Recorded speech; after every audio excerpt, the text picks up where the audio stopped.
Hello students, today I am going to tell you how to use LCM or HCF in their word problems.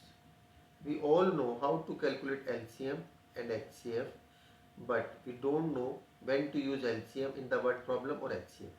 The first step is calculate the approx value of LCM and HCF both one by one. Number 2, now try to fit one by one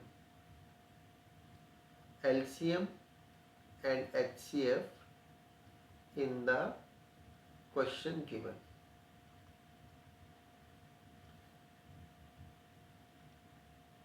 We will know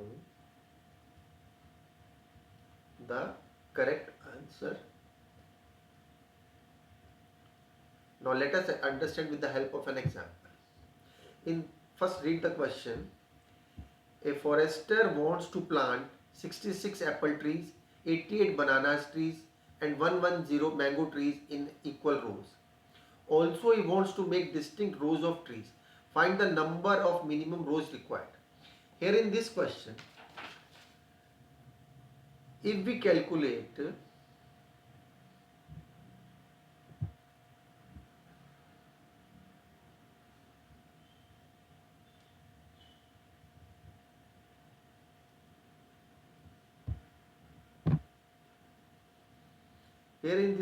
if we calculate LCM of 66, 88 and 110, it will be LCM will be more than 66, 88 and 110. It means number of rows will be more than 66, 88 and 110. This is not possible. How the number of rows can be more than 66, 88 and 110? So we will, LCM is ruled out. LCM is ruled out. Now we will calculate HCF of 66, 88 and 110, which is less than 66, 88 and 110. HCF will be less than 66, 88 and 110. Therefore, suppose LCM is any number we will take as LCM. HCF we will calculate, we will get to know HCF will be 22. So number of rows will be, for 66 apple, 22 rows can be made. For 88 banana trees, 22 rows can be made, and 110 mango trees, 22 rows can be made. So this is satisfying our answer.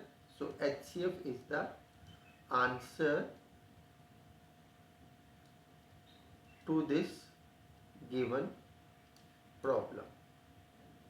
This way we can easily determine whether to find LCM or HCF in the question given.